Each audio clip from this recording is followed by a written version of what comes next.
Estamos en la semana 8 y, bueno, pues corresponde con la clase 8 también y por contextualizar un poquito, ¿no? Después de este periodo vacacional, nos encontramos después de haber visto, ¿no? A lo largo de las diferentes clases en sí, la importancia un poco de lo que es la contextualización a nivel tecnológico, ¿no? Entender los indicadores, hacia dónde va la tecnología. Estuvimos viendo también en qué consiste la planificación estratégica, también diferentes niveles de planificación estratégica. Estuvimos viendo las fases y los documentos que tendríamos que recorrer, ¿no? Los hitos los que tendríamos que atravesar para completar esa planificación estratégica a nivel departamento, a nivel organizacional. Y lo que estuvimos viendo ya en el tema 3 y continuaremos viendo en el tema 4, nos queda por ver una pequeña pincelada del tema 3 que no es, bueno, una pincelada, es una de las herramientas también más interesantes para poder dar forma a esa planificación estratégica, que son las 5 fuerzas de Ford. Estuvimos viendo, pues, por ejemplo, la importancia de realizar un análisis TAFO y un análisis posteriormente CAME, ¿no? Un montón de herramientas que estuvimos viendo también. La posibilidad de utilizar tanto en la propia, para poder desarrollar esa planificación estratégica, ese documento, como a nivel, por ejemplo, departamento, como herramienta útiles de colaboración, de gestión de proyectos, de como unas tenían sus ventajas y sus inconvenientes. Bueno, pues eso estuvimos viendo en la última clase también en Madrid de Ansoff y nos quedamos por las 5 fuerzas de Ford. Es interesante, ¿no? Como herramienta eh, conocerla, porque, bueno, yo creo que, aunque como veis, y en sí, conceptualmente, la, la referencia, ¿no? Tiene bastante tiempo, pero ya digo, al final, cuando estamos realizando una planificación, cuando estamos realizando el análisis de una situación, cuando estamos proyectando, ¿no? Donde queremos estar. Se trata un poco de poder ordenar a través de estas herramientas que estamos viendo, pues tanto el análisis como la proyección a futuro de lo que queremos. Y ya digo, aunque son herramientas clásicas, pues son muy potentes. En el caso de las 5 fuerzas de Porter, ¿no? Que os comentaba, la última parte del tema 3 que vamos a ver, voy silenciando por si se ha colado un poquito. Bien, como comentaba, pues es una herramienta clásica, ¿no? De análisis estratégico, pero que al final, a día de hoy, ¿no? En 2026 nos sigue permitiendo entender cómo se estructura eh, el sector en el que estamos operando, porque de alguna manera nos ordena los factores, ¿no? Que nos van a influir respecto a, pues, rentabilidad, operabilidad, a medio y a largo plazo. Digamos que si en ocasiones, digamos, o a lo mejor otras herramientas nos dan un enfoque en el que nos centraríamos solo en este caso en lo que sería la competencia directa, es verdad que este modelo lo que tiene y lo que le permite seguir siendo vigente es que nos permite analizar llamémoslo el ecosistema completo, ¿no? En el que tenemos una organización o un departamento. Al final, cuando estamos en un departamento de TIC, pues tiene mucho que ver con la propia organización y cuando entendíamos la planificación estratégica a nivel tecnológico o de sistemas, tenía que estar alineado con esa misión, con esa visión, con esos valores, con esos objetivos estratégicos de la organización, ¿no?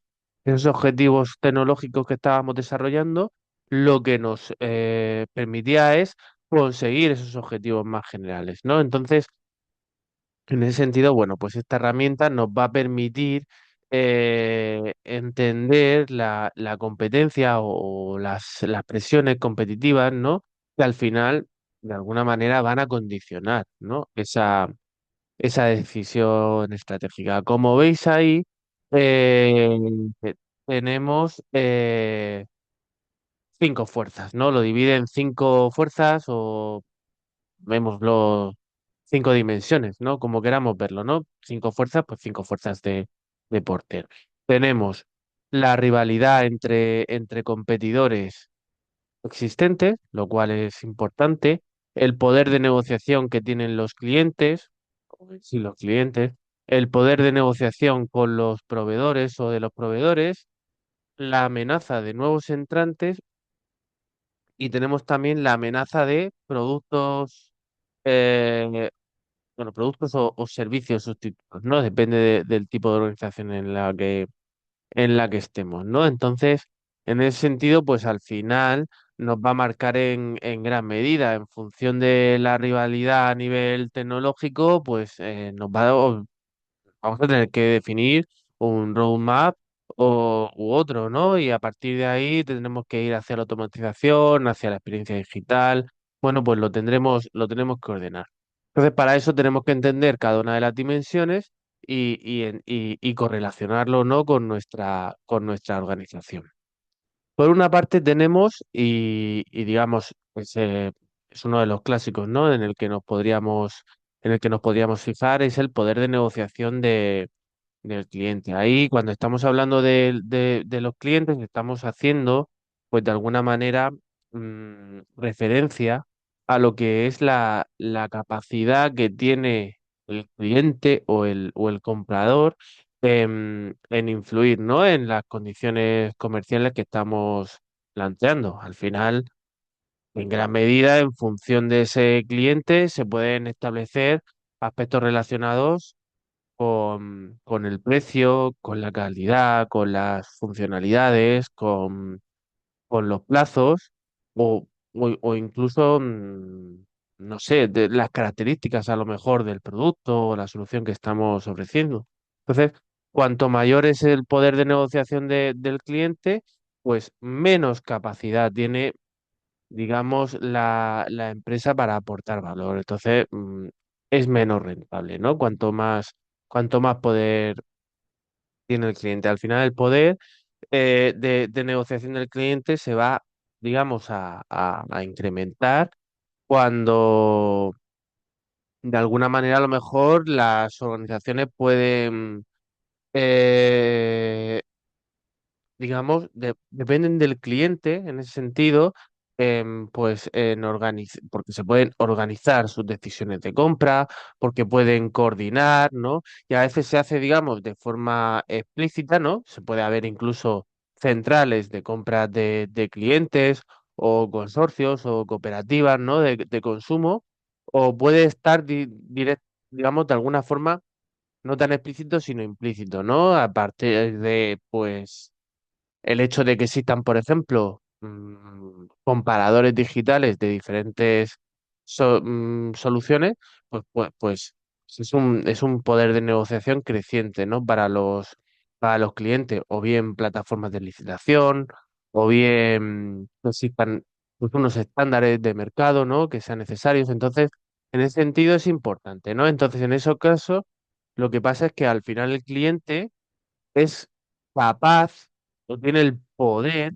de marcar a lo mejor un precio máximo o son capaces de exigir un nivel de calidad o unos servicios que ya no son adicionales, sino que es necesario que lo tenga el producto o el servicio que estemos dando y al final, en definitiva, ¿no? Cuanto más organizados están los consumidores o clientes mejor informados y tal, pues mayores van a ser sus exigencias o más condiciones van a poder imponer. Y bueno, pues en ese sentido, esa es la dimensión, ¿no? De la que estamos hablando. Sí, eso en general, porque si nos paramos a pensar en lo que es el sector tecnológico, ¿no? El poder de negociación del cliente yo creo que es incluso mayor que en otros sectores, ¿no? Grandes clientes, sobre todo a lo mejor, dependiendo del tipo de servicio que estemos dando, pero grandes corporaciones, administraciones públicas incluso, que pueden ser clientes nuestros a nivel tecnológico, pues tienen una elevada capacidad de compra, pueden operar mediante procesos de licitación complejos o mediante contratos marcos, y entonces al final eso hace que los precios se ajusten, que los niveles de servicio que se ofrezcan vayan siendo pues cada vez más elevados, bien porque lo exijan, bien porque pues, para poder ganar esa licitación lo tengamos que incluir. Entonces, bueno, pues en ese sentido es, digamos, lo que nos limita, ¿no? Respecto a los clientes. Claro, ahí en ese sentido, cuando estemos elaborando nuestra estrategia, ¿no? De alguna manera, pues si nosotros, y va, digamos, un poco conectar con el resto de dimensiones, quizás es un poco redundante porque estarían interconectados, en realidad ahí los vemos conectados por flechas, pero si lo pensáis al final, pues cuanto más diferente es mi propuesta, pues más difícil es de replicar, ¿no? O de exigirme aspectos, ¿no? De incluir respecto a niveles de servicio o de precio, porque mi propuesta de valor es diferente, ¿no? También eso, en el propio enfoque de desarrollo de nuestras soluciones, si incrementamos la calidad o el valor que percibe el producto, el servicio, pues al final es importante. No solo ya hablar, digamos, de prestaciones técnicas, ¿no? Es algo más profundo, ¿no? Que es lo que comentaba del valor pues, percibido por el cliente. También a veces aspectos relacionados con la propia imagen de la marca. Hay ahí algo un poco más oscuro respecto a lo mejor que podamos pensar em, en aumentar los costes de cambio, ¿no? Y eso sí que puede haber ahí una estrategia respecto a lo que supone la dificultad de integración en otros sistemas o de personalización. Bueno, pues ahí está un poco hacia dónde puede ir lo lo que está en nuestra mano, ¿no? Al final. No lo tenemos que ver tampoco como amenaza, ¿no? Sino pues una señales, ¿no? Para poder adoptar una estrategia completa. Eh, la siguiente dimensión en la que podríamos pensar, digamos, si aguas abajo al final encontramos al cliente, ¿no? De nuestra organización. Aguas arriba, antes encontramos el poder de negociación del proveedor, ¿no? El proveedor es del que nosotros somos los clientes, pero al final hace referencia, ese poder de negociación del proveedor es la capacidad que tienen, ¿no? Para influir en las condiciones que nos dan, ¿no? Cuando otra empresa pues, nos suministra, pues, determinados productos, bienes, servicios y también, ¿no? Al final nos afecta a nivel estratégico respecto a costes, respecto a calidad, a plazos también. En ese sentido, pues son muy dependientes o la flexibilidad que podemos tener a nivel operacional, ¿no? Entonces, todo eso también influye en la rentabilidad y en lo óptimo que podamos desarrollar eh, nuestro, nuestro servicio, ¿no? Entonces, hay factores, ¿no? Que suponen un incremento, ¿no? Del poder de los clientes. Al final, cuando existen pocos proveedores, o hay una alta concentración de mercado, pues sabemos que van a tener pues una posición dominante, ¿no? Y vamos a tener que tenerlo en cuenta en nuestra estrategia. Puede ser que no haya otra opción, pero bueno, podemos...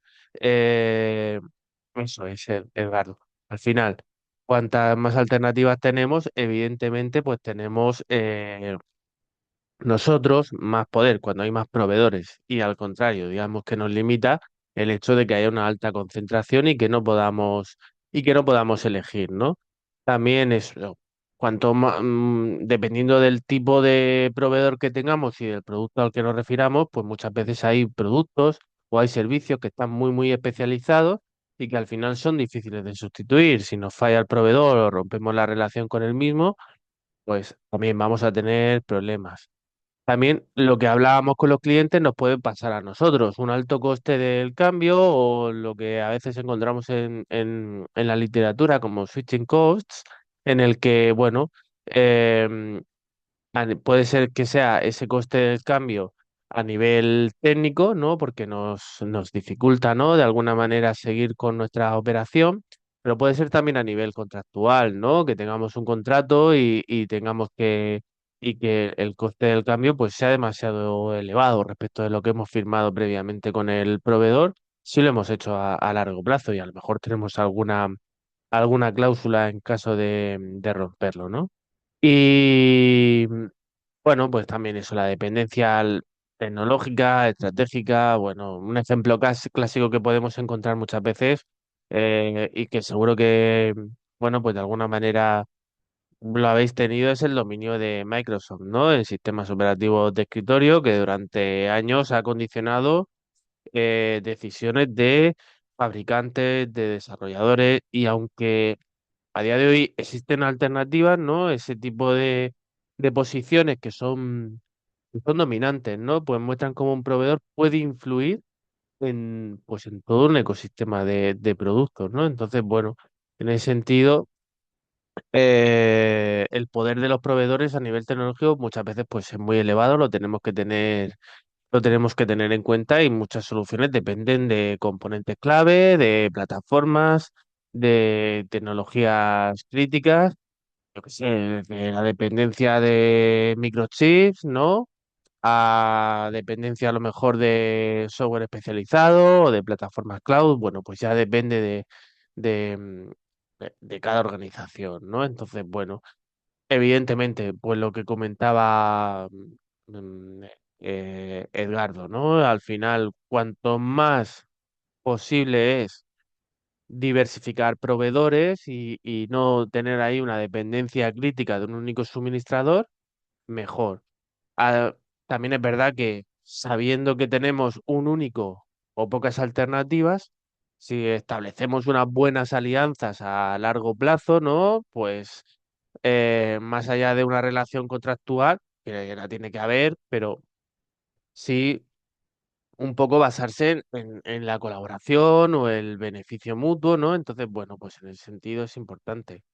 También, ¿no? Y a nivel de planificación estratégico podríamos pensar en apostar para que haya, para no estar tan, pues, tan cerrados, si tenemos la opción de apostar por estándares abiertos o y que sean, que tengan una alta interoperabilidad, pues yo creo que también se reduce de alguna manera el fenómeno de, de, de lock-in, ¿no? Entonces, bueno, pues en ese sentido es, es importante. Y bueno, eso, pues desarrollar capacidades internas, a veces, bueno, pues dependiendo en ocasiones, ¿no? Podemos llegar a eh, fabricar, desarrollar, tener la tecnología, ¿no? De ese proveedor.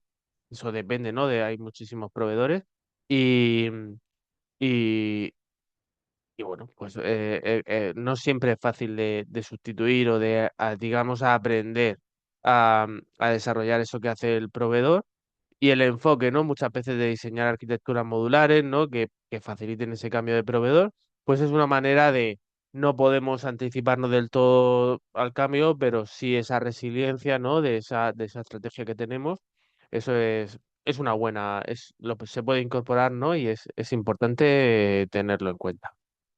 Después tenemos otra dimensión más, ¿no? Tenemos la amenaza de entrada de nuevos competidores, ¿no? Esa amenaza de nuevos competidores, lo que se trata es de reflejar, ¿no? La facilidad o la dificultad, ¿vale? Depende de lo que estemos desarrollando, con la que, pues bueno, nuevas empresas pueden acceder al sector, ¿no? Y puedan competir, ¿no? Cuanto menos son las barreras de entrada, pues al final es mayor, ¿no? El riesgo que tenemos de que eh, haya nuevos actores, ¿no? Dentro del ecosistema que estábamos hablando antes, ¿no? Se incrementa la competencia, se reduce rentabilidad y al final eso lo tenemos que incorporar también en esa planificación estratégica, ¿no? Muchas veces, y ya dependiendo del tipo de servicio y producto que esté desarrollando nuestra empresa, nuestra organización, pues sabemos que que hay obstáculos, ¿no? Hay obstáculos muchas veces, respecto a normativa o a una regulación, ¿no? En concreto del sector que sea complicado.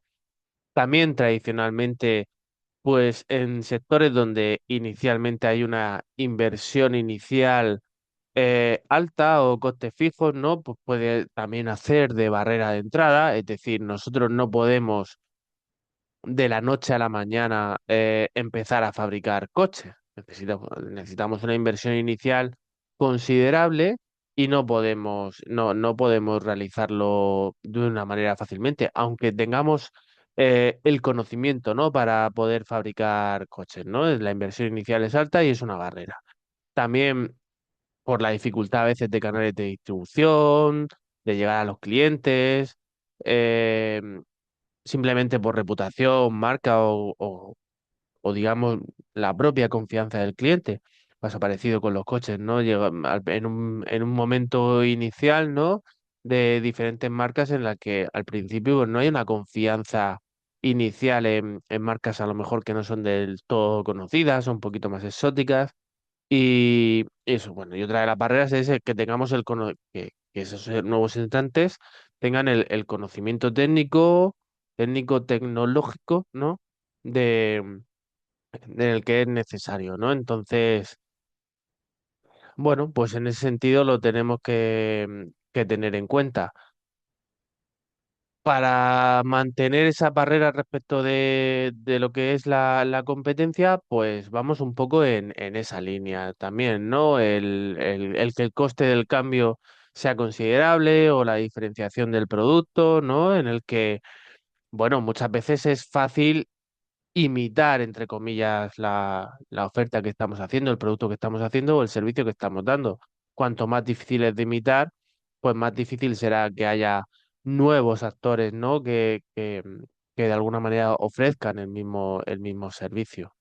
También eso, lo que es la tecnología, que estemos desarrollando modelos tecnológicos pues más avanzados y, y bueno, también la curva de aprendizaje. Muchas veces el hecho de que sea complicado el llegar a ese punto, pues también es importante, ¿no? Tenerlo en cuenta. Al final, es verdad que en general el sector tecnológico es más complicado respecto a las barreras de entrada, es decir, pues no es el típico sector industrial en el que no cualquiera puede, no sé, ponerse a refinar petróleo por ejemplo, o extraer petróleo, bueno, hay una normativa legal, hay una parte de inversión considerable, y entonces, bueno, pues a nivel tecnológico muchas veces esas barreras son más fáciles de saltar y bueno, pues lo tenemos que tener en cuenta para ser capaces de o mitigar esa entrada de nuevos entrantes o ser capaces de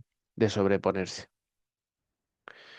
Después tenemos también, ¿no? En el propio ecosistema de las organizaciones y que tendremos que tener en cuenta es que puede haber, digamos, una de las amenazas que son productos o servicios que de alguna manera los sustituyan, ¿no? Al final puede haber alternativas que sin ser de alguna manera competencia directa, pues de alguna manera son capaces de satisfacer la, la necesidad del cliente, ¿no? Pero de una forma distinta. Al final funcionan porque tienen una mejor relación calidad-precio y bueno, pues pueden ser, pueden ser un problema, ¿no? Para la sostenibilidad de la organización, ¿no? Em, Normalmente en el sector tecnológico lo que ocurre es que la innovación es tan rápida, ¿no? Que esa convergencia de productos sustitutos, pues muchas veces eh, digamos, es tan rápido que es imparable, ¿no? Ese fenómeno. Por ejemplo, hay un elemento claro a nivel tecnología pero que lo podemos, en realidad, nos viene a la cabeza, ¿no? No todo el mundo tiene ya ordenador o no es necesario siempre un ordenador, sino simplemente a veces con una, por ejemplo, para un usuario medio puede ser suficiente con una tablet o con un smartphone, ¿no? Para consumo, comunicación, trabajo ligero. Bueno, pues se puede utilizar cualquiera de esas soluciones. Em, bueno, también incluso podría pensar como productos sustitutos o sustituto, a veces el hecho de utilizar determinadas herramientas de inteligencia artificial con sus algoritmos adecuados, pues puede, digamos, sustituir, ¿no? De alguna manera, pues lo que realizan algunas empresas, ¿verdad? O incluso personas. Entonces, bueno, pues en ese sentido lo tendríamos que tener en cuenta y valorarlo, ¿no? A nivel estratégico, si lo tenemos si lo tenemos que tener en cuenta. Es decir, si nuestra solución a lo que se dedica nuestra empresa va a ser sustituido por agentes de inteligencia artificial, pues tendremos que ver cómo vamos a sobreponernos a eso. No es que vaya otra empresa, digamos, que va a tener cuota de mercado, es que hay una solución, ¿no? Hay una herramienta, hay un agente que de alguna manera nos sustituye, ¿no? Lo que estamos haciendo nosotros. Hay un caso muy conocido en el que de hecho, cada vez está funcionando más. Estuvimos trabajando también con una startup en Estados Unidos en el que, bueno, básicamente lo que trabajaba con inteligencia artificial, lo que trabajaba era la organización del reparto de camiones en Estados Unidos. En Estados Unidos, el reparto en camiones, bueno, hay diferencias, pero hay muchas personas, más que empresas, que tienen su propio camión y que van repartiendo las cargas en función de la oferta y la demanda y el precio que se paga. Y bueno, pues con un pequeño agente de IA en el que básicamente antes era una oficina con muchísimas personas, se organiza relativamente fácil, sigue habiendo esa supervisión, pero mucho menos, con muchas menos personas y en la que se organiza, ¿no? El reparto a nivel logístico de camiones en Estados Unidos con diferentes cargas y se ha optimizado bastante con las diferentes disponibilidades, rutas y tal. Y bueno, pues funciona bastante bien a través de un medio que sigue siendo el telefónico, con lo cual, bueno, pues tenemos que tener en cuenta, ¿no? La parte de productos sustitutos.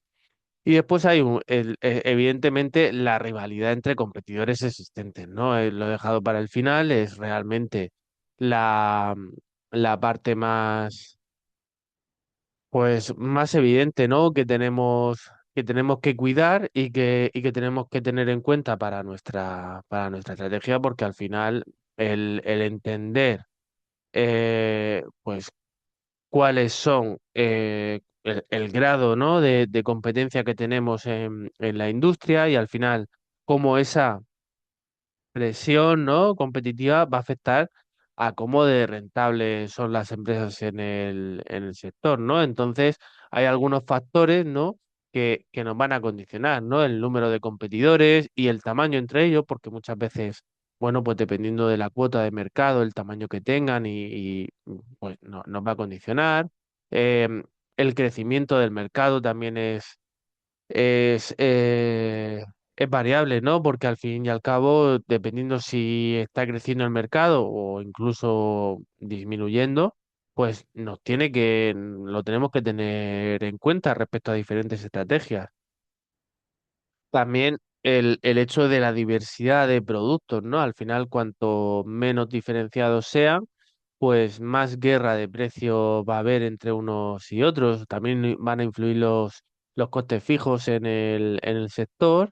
Y bueno, pues eso, al final, yo creo que en el sector tecnológico, al final, esa rivalidad suele ser bastante intensa, ¿no? Y hay una evolución muy rápida.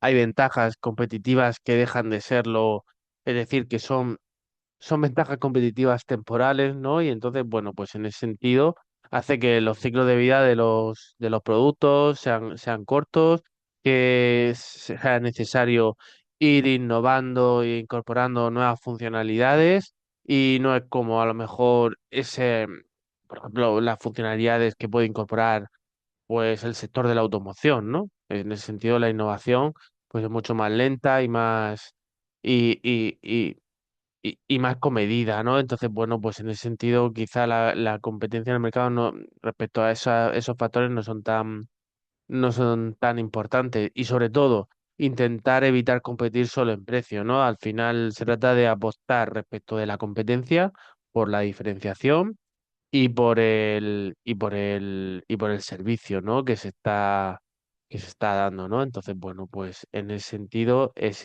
importante que que lo valoremos. Bien.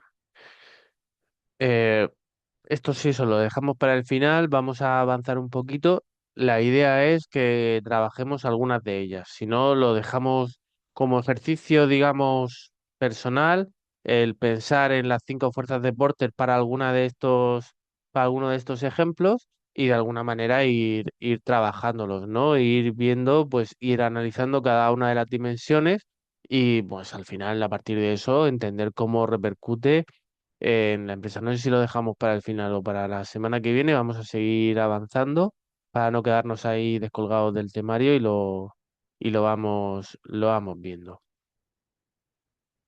En este bloque 4 al final vamos a seguir trabajando más herramientas, como decíamos, para ir nutriendo a ese documento de planificación estratégica. Entonces, bueno, pues en ese sentido, yo creo que se ve mejor lo que vamos a ver. La idea de hoy es, bueno, vamos a ver hasta dónde podemos llegar, pero vamos a ver diferentes herramientas de análisis también para entender tanto a nivel interno, aunque ya vamos a empezar a poner, si digamos lo anterior miraba quizá más eh, entre dentro y fuera, bueno, pues aquí vamos a poner más el foco, vamos a ir ampliando, quitando zoom, digamos, a nuestra organización para entender cómo funcionamos.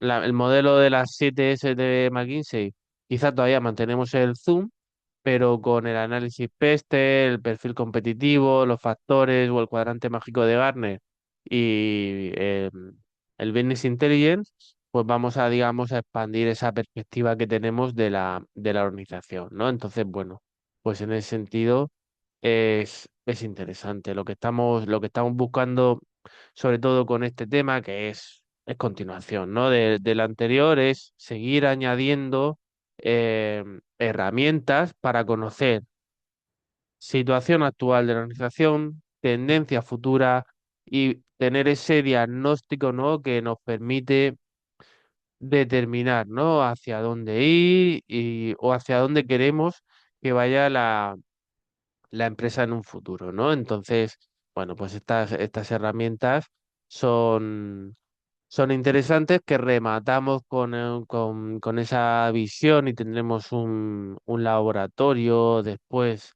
de Business Intelligence, en este caso con Lucre Studio, para tenerlo también, ¿no? Como herramienta para evaluar estratégicas, para analizar factores externos, para medir y establecer las métricas que ya también en el primer tema en algún momento se mencionaron.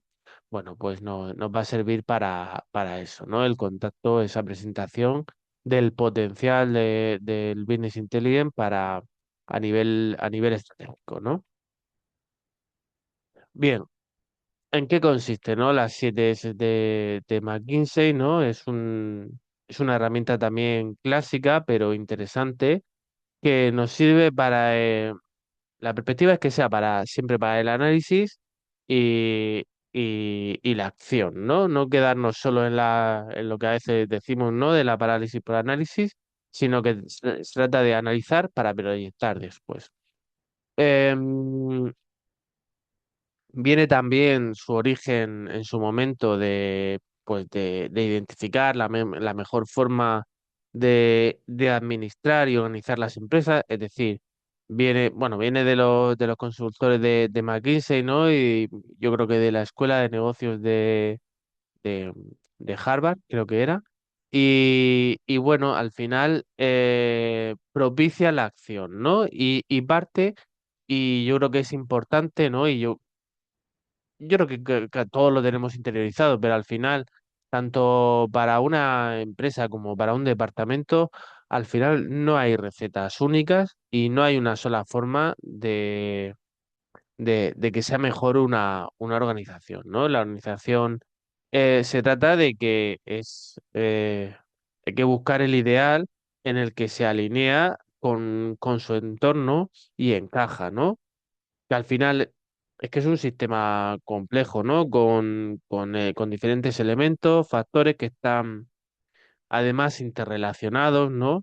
Y al final cada uno, ¿no? Va contribuyendo a la efectividad, a la rentabilidad de la organización y lo que propone, pues son siete factores, digamos, ahí os aparecen los siete, que los divide, ahora iremos viendo tranquilamente cada uno en hard elements y soft elements.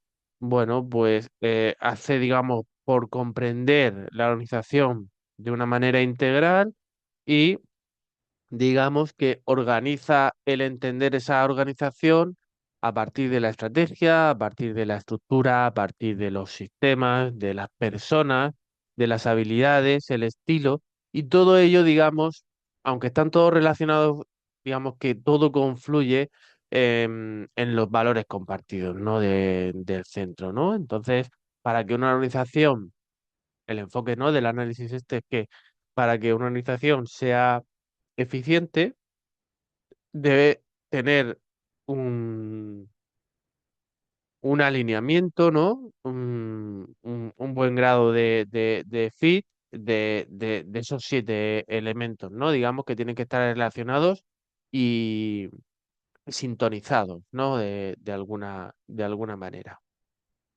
Eh, si, si repasamos un poquito lo que los componentes, l- los componentes de este análisis, pues tenemos por un lado, y podríamos empezar siempre por ese, creo yo, es el de la estrategia, ¿no? Y para poder entenderlo es, hasta ahora, ¿cómo ha sido la forma en la que se intenta alcanzar la ventaja competitiva? Es decir, ¿cuáles son las acciones que hace la organización para poder lograr esa ventaja, ¿no? Al final, está adoptando la organización una estrategia de bajo coste, ¿no? Porque la producción es económica o cómo lo está haciendo. O está apostando claramente por la diferenciación, ¿no? De un producto o de un servicio, porque tenga o algo distintivo, novedoso, o no, bueno, pues lo tenemos que tener en cuenta. Ahí se trata de preguntarnos, ¿no? A nivel organización o a nivel departamento, repito, cuál es el origen de las ventajas competitivas, es el costo, es la calidad, es el liderazgo, a nivel técnico, a lo mejor dentro del sector. Entonces, bueno, pues en ese sentido nos marca las prioridades, ¿no? De la estrategia y también nos condiciona hacia dónde vamos. ¿Está yendo ya la empresa hacia nuevos mercados? ¿O se ha establecido que la orientación es que, no sé, que hay un buen servicio al cliente o que es muy rápido o que se desarrollan rápido nuevos productos? Eh, no sé, empresas, por ejemplo, como Spotify, pues tienen en cuenta muy en cuenta el comportamiento de los usuarios, con una actualización continua, rápida, intentando personalizar cada vez más. Bueno, pues en ese sentido la estrategia es importante. Por ejemplo, siendo dos modelos que funcionan, pues no es el mismo enfoque el de Apple que el de Xiaomi, ¿no? Están buscando esa ventaja competitiva de manera diferente. Entonces, bueno, pues se trata de valorarlo y de tenerlo en cuenta. Después tenemos también la estructura, ¿no? La estructura de la organización. Al final, la forma, ¿no? en que se desarrollan las tareas, se organizan las personas o se especializan o se dividen, influye, ¿no? En cómo funciona la organización, ¿no? Y también cómo se distribuye y va a condicionar la forma en que se hacen las cosas, las responsabilidades y las autoridades, ¿no? Al final, cómo se agrupan los diferentes sectores de actividad dentro de la empresa es, es importante, ¿no? Entonces, bueno, pues en ese sentido, eh, es importante tenerlo en cuenta. Entonces, dentro de este análisis, se trata de entender cuál es la forma estructural básica, es muy piramidal, es más horizontal, es más vertical, o cómo descentralizado o descentralizado, ¿no? Está la organización o cuáles son las diferentes subáreas, ¿no? que podemos encontrar.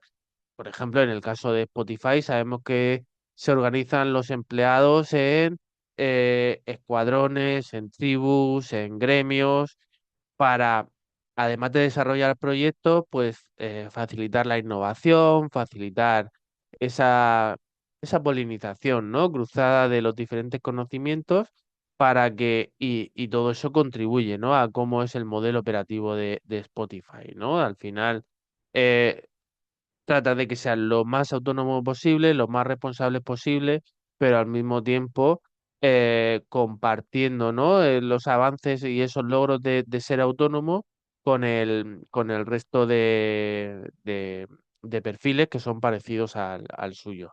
Muy interesante. No quiere decir que todas las organizaciones tengan que funcionar así. Lo que tenemos que entender es cómo funcionan o si podemos influir, digamos, para llegar a una mejor organización. Y eso lo trasladaremos a la planificación estratégica.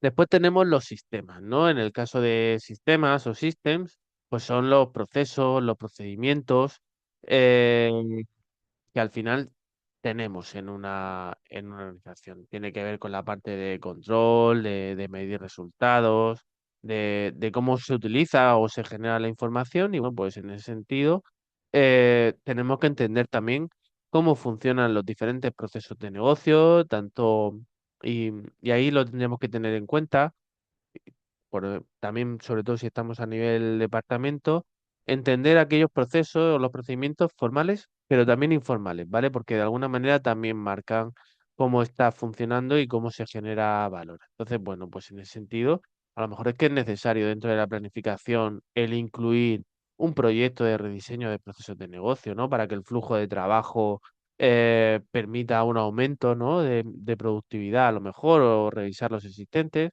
Bueno, pues lo podríamos tener en cuenta. Después, en la parte de soft elements tenemos staff, ¿no? Staff, al final son las personas, la gente, y ahí nos va a influir no solo las personas que son, sino su experiencia previa, su educación, su formación o competencias, ¿no? Y eso condiciona también, y pues lo podemos reflejar después en la planificación.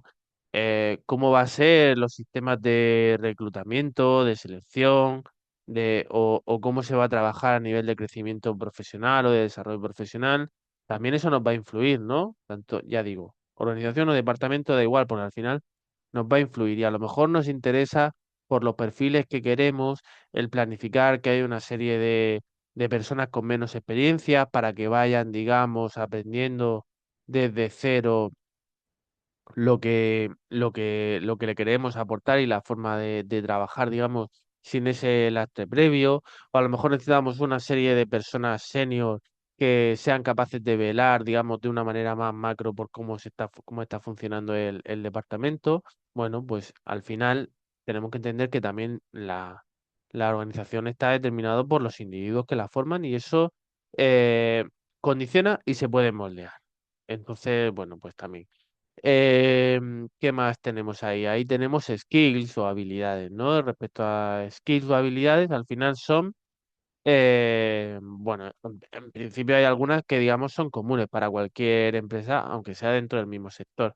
Se trata de enfocarlo ese análisis a, em, de alguna manera, aquellas características que nos distinguen, ¿no? De cómo esas habilidades que de alguna manera eh, lo que hace es entender la manera en que utilizamos lo que sabemos, ¿no? Al final puede ser desde la propia creación de la empresa que se hagan las cosas de una determinada manera, como algunas que se van incorporando a lo largo del tiempo, pero se trata un poco de eso, de, bueno, todas las empresas, pues si estamos haciendo desarrollo, pues van a saber programar, pero puede haber aspectos, determinados lenguaje que nos diferencie de los demás o del uso de determinadas herramientas que nos diferencie de los demás. Bueno, habrá que estudiarlo. Efectivamente, Porter, Ansoff miran más hacia afuera. Desde luego las 7S de McKinsey, muy hacia adentro. Y seguiremos mirando hacia afuera y el entorno en las siguientes, ¿no? Después hemos visto skill, staff, nos falta styles, ¿no? Dentro de las seis que tenemos alrededor, y se trata del estilo operativo, ¿no? Del liderazgo. Y al final también impacta en la forma que trabajamos, cómo se interactúa, y al final se trata de definir cómo se lleva a cabo el trabajo dentro de la organización eh, en función de los líderes, ¿no? Al final influye también respecto al modelo de comportamiento general y al final nos va a permitir mayor o menor innovación, mayor o menor autonomía. Tiene relación un poco con la parte de estructura, pero es la parte menos palpable y menos formal, ¿no? Dentro de lo que es la organización. Y dentro de de estas dimensiones tenemos esos shared values o valores compartidos. Son los valores fundamentales de la organización. Son la parte que es compartida, que son los principios rectores y digamos, lo que guía a la organización, ¿no? Normalmente suele ser algo, pues, simple, sencillo, y aunque pueden parecer triviales, no lo son, porque son un poco la guía de cómo, pues, de cómo va a funcionar la organización. Si nos paramos a pensar un poquito, ¿no? En cómo lo podemos aplicar a una empresa o a una organización, y yo creo que bueno, más o menos, siempre cuando intento poner ejemplos, no trabajo en Google como en los otros temas, no trabajo en Tesla, pero se trata de escoger empresas que quizá desde fuera nos podemos un poquito imaginar cómo, cómo funcionan. Si quisiéramos aplicar de una manera muy resumida, ¿no? Cómo funcionan las 7S de McKinsey para Google. Pues bueno, respecto a estructura, ¿no? Pues en el caso de Google, yo creo que tiene una estructura eh, bastante amplia y diversa, ¿no?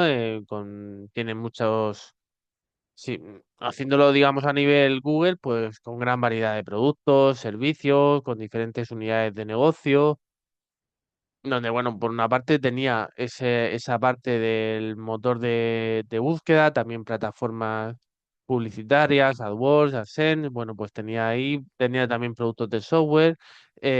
Bueno, pues en ese sentido, la estructura eh, está, digamos, con bastante grado de especialización, con diferentes enfoques y sí que es verdad que lo que está claro que Google promueve, ¿no? La colaboración entre las diferentes divisiones por los diferentes productos que va sacando y las diferentes colaboraciones que va haciendo, ¿no? Eh, a nivel estratégica, eh, Google siempre se ha centrado sobre todo por la parte en la innovación, ¿no? También, si a nivel estratégico podríamos desde fuera ver que en realidad sobre todo también tiene ese enfoque de, de expansión, ¿no? Constante.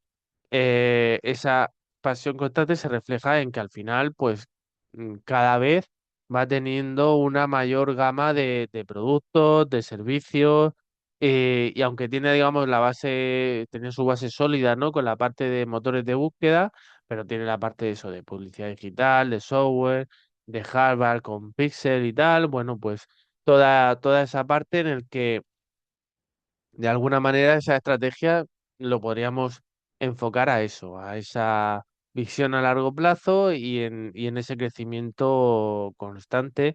También a lo mejor el enfoque a productos eh, dando respuesta rápido pero con accesibilidad, muy útiles. Bueno, yo creo que sería por ahí. Em, Respecto a sistemas, bueno, lo que es lo que son los sistemas, pues al final abarca al ser muy amplio, pues podríamos pensar en la parte de desarrollo de software, también en la gestión de datos, de publicidad, bueno, tiene una gran infraestructura tecnológica, ¿no? Entonces, claro, la parte de los sistemas, pues son complejos y al final pues fomentan toda la parte de colaboración, de innovación. También tiene el famoso ese 20% time, ¿no? Que permite a los empleados dedicar como una parte de su tiempo laboral a proyectos personales, ¿no? Relacionados con la organización. Y después tendríamos la parte de habilidades, ¿no? Al final el enfoque de Google es que las personas que forman parte tienen unas habilidades técnicas avanzadas, con una gran capacidad, ¿no? Y bastante, bueno, una especial competencia, ¿no? En el desarrollo de software, sobre todo la parte de áreas de búsqueda, de algoritmos, de aprendizaje automático, de IA al final. eh, Toda esa parte es crucial, ¿no? Para el modelo y está claro que es una de sus skills. Después tenemos la parte de personal, de staff, en el que también, ¿no? Google al final siempre se ha caracterizado por esa cultura de atraer y retener talento, ¿no? Y entonces, bueno, pues en ese sentido, además, más allá tanto en ingeniería del software como en ciencia de datos, como en IA, sabemos que en ese sentido son muy potentes. Y esa apuesta, ¿no? Pues sobre todo el enfoque más y la apuesta por la creatividad, por el bienestar a lo mejor de los empleados y una política bastante positiva, ¿no? Respecto a recursos humanos y entonces eso se ve, ¿no? Al final es una fuerza laboral pues que está muy cualificada y motivada, ¿no? Al mismo tiempo. Respecto al style o estilo a lo mejor de Google, pues tenemos esa cultura siempre como de liderazgo, ¿no? En el sector de gestión, al final también se caracterizan por eso, muy colaborativo, muy innovador, muy abierto a experimentar y medir e iterar, ¿no? Está claro que está dentro de su estilo creativo y incluso si tuviésemos que hablar de estilo, ese un poco em, ese enfoque de incluso de toma de riesgo controlado, ¿no? Pero con autonomía, ¿no? Para los, para los empleados, ¿no? Y ese enfoque también un poco siempre se da como de meritocracia, ¿no? O de transparencia, aparentemente, ¿no? No siempre, pero bueno, sobre el papel sería ese enfoque. Y que al final confluye en unos valores compartidos, ¿no? Esos valores compartidos, pues se reflejan bueno, tenía en su momento ese lema de Don't be evil, en plan, no seas malvado, ¿no? Que enfatiza lo que es la ética en la conducta aparentemente empresarial, aunque después ha tenido sus puntos negros, ¿no? Pero bueno, ese es un poquito el enfoque. Esos valores compartidos, pues es el enfoque también al usuario, es el enfoque de mejora constante, Es eso, pues siempre pensando en la libertad, en principio, en la utilidad, es un poco la accesibilidad de productos. em, un poquito también, a lo mejor, de responsabilidad social estaría relacionado con eso, bueno, mejorar la vida de las personas. Un poco eso, ¿no? Es un poco el reflejo que podemos hacer desde fuera de Google, de las 7S de McKinsey. Os dejo también, porque puede ser interesante hacerlo o que lo intentéis hacer. Si os parece, dejamos. No es una actividad, no es una propuesta, no tiene evaluación, pero bueno, son las dos pues, productas, la típica pregunta cortita de examen de aplicar un conocimiento u otro, pues lo podemos aplicar también a Spotify, ¿no? El ir recorriendo cómo sería la estructura, la estrategia, los sistemas de Spotify, o incluso lo podemos investigar un poquito por internet. Y, y ver también habilidades, personas y estilo y valores compartidos y aplicarlo para Spotify para ver cómo, qué nos saldría. Y así terminar de entender pues para qué nos sirve y cómo aplicaríamos eso a nuestra empresa. Evidentemente, el análisis de Google que hemos hecho desde fuera pues es mucho más superficial de lo que realmente podríamos hacer de la empresa en la que trabajamos o del departamento en el que trabajamos. Pero bueno, pues para poder entender un poquito cómo funcionaría, además que lo haríamos pues mucho más profundo, porque tendríamos más conocimiento, ¿no? Entonces, bueno, pues sería interesante. Entonces, si os parece, la siguiente clase trabajamos juntos tanto las 7S de McKinsey como hemos comentado antes, las 5 fuerzas de deporte, pues podéis elegir el que queráis, si queréis como Spotify, la que más os apetezca. Intentaremos corregir un par, ¿vale? Y con eso lo iremos trabajando, ¿de acuerdo? Será lo primero que hagamos la clase de la semana que viene, 5 fuerzas de Porter, ejemplo aplicado, y las 7S de McKinsey que hemos visto el concepto, hemos visto cómo se aplica para Google, pues vamos a intentar hacerlo para Spotify. Y con eso, pues eso. Y continuaremos ya la siguiente, durante el resto de la clase, con el análisis Pexel para entender los factores externos de la organización. Lo aplicaremos también para un ejemplo, el matriz de perfil competitivo, el matriz de evaluación de factores. Bueno, iremos viendo toda esta parte de análisis, ¿vale? Para ir completando lo que es toda la parte de análisis y diagnóstico dentro de nuestra planificación estratégica y saber cómo nos queremos proyectar en el futuro. ¿De acuerdo? Así que lo dejamos aquí. De acuerdo, no sé si tenéis alguna duda y si no, pues nos veríamos la semana que viene. Muchas gracias, Pablo. Gracias a todos. Feliz día, feliz año.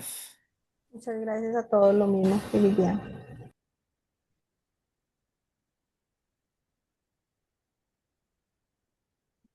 Perfecto, nos vemos la semana que viene.